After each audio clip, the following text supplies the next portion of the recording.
Many items can go in a compost, such as banana peels, lawn trimmings, and even something as simple as a paper plate.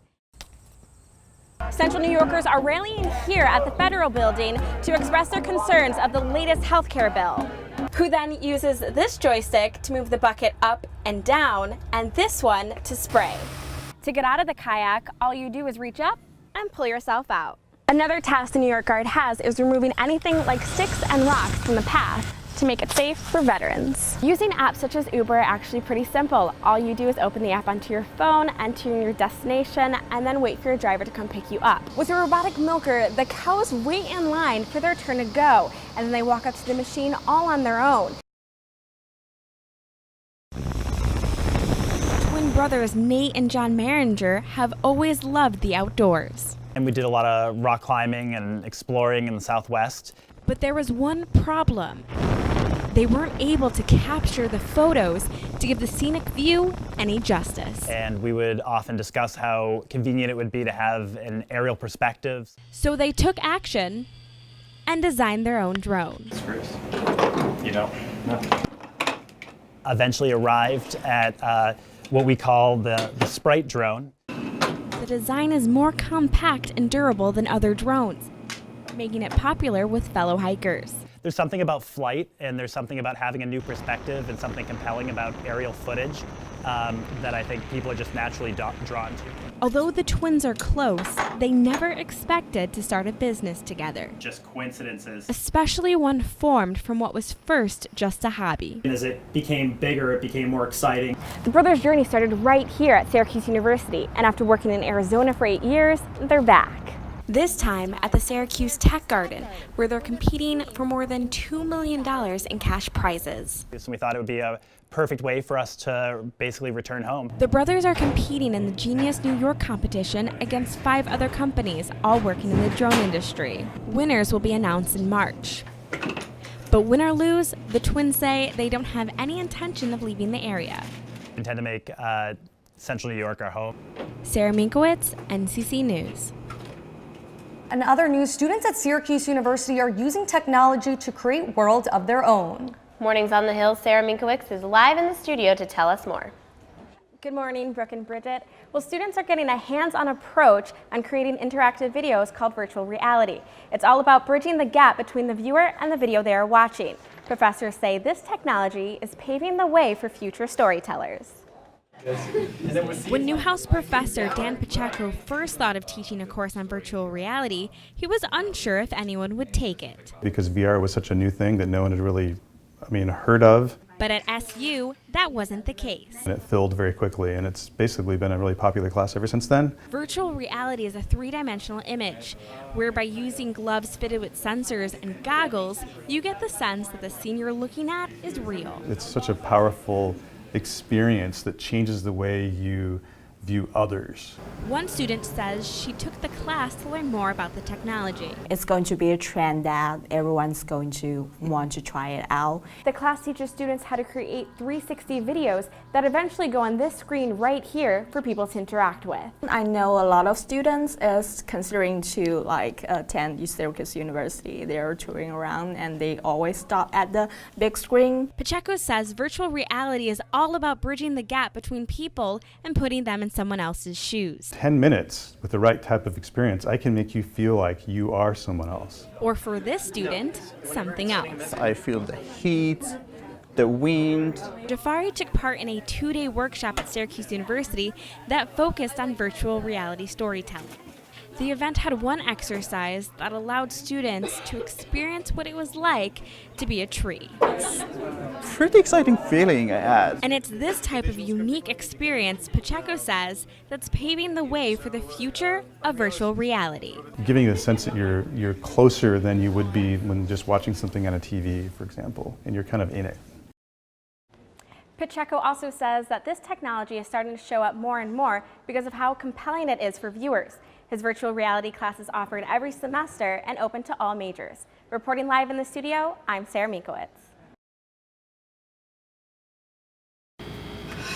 Rebecca Ellingston had her whole life planned out. A lot of times I'm a great example of people saying, this is how my life is going to be.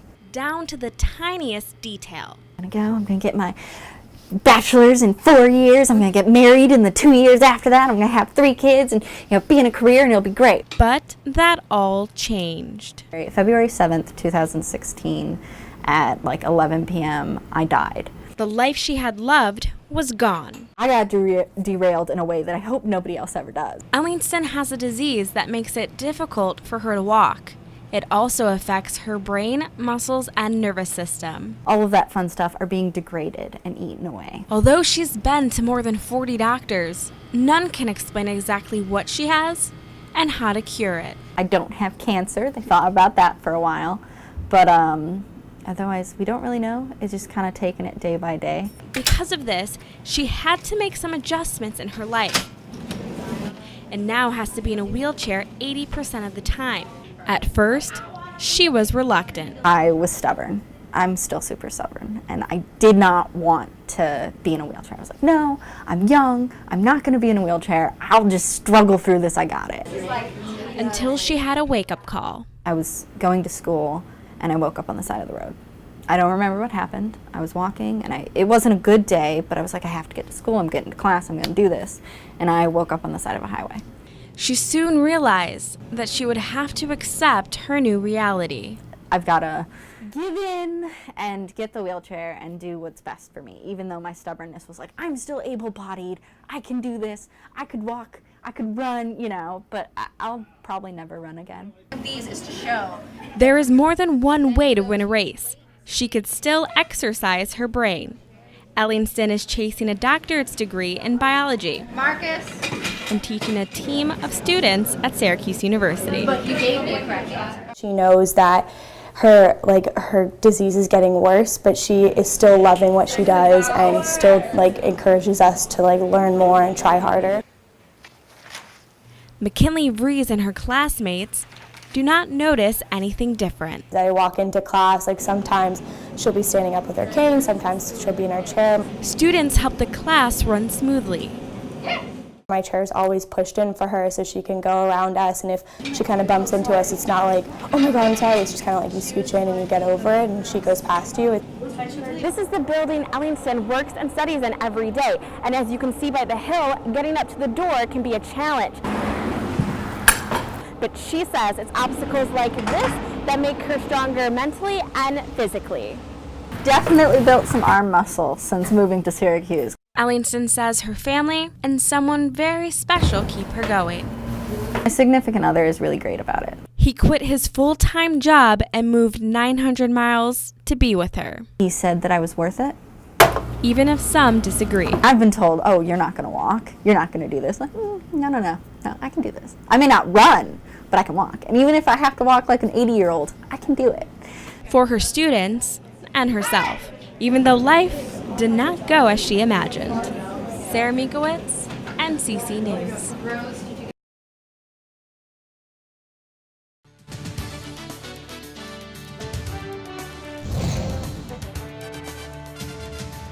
Welcome to NCC News. I'm Sarah Minkewicz. Newly released video from body cams show how police responded to last year's mass shooting at Pulse nightclub. A man shot late last night has died. Police responded to shots fired at around 11:10 and found a man who had been shot multiple times when they arrived. It happened here at Richmond Avenue. The man died shortly after an ambulance came to give him medical attention. No arrests have been made, and police are withholding his identity until his family is notified. President Trump announces his decision to pull out of the Paris climate deal. That's our top story in news around the world. Sylvia Martin is a 93-year-old grandmother who decided to find her wedding dress in a way most people her age wouldn't. A man on board a Malaysian Airlines flight was arrested after claiming to have a bomb on the plane. Britain politicians are negotiating the country's exiting of the European Union. That's the NCC News 4 p.m. report. Thank you for joining. I'm Sarah Minkewicz.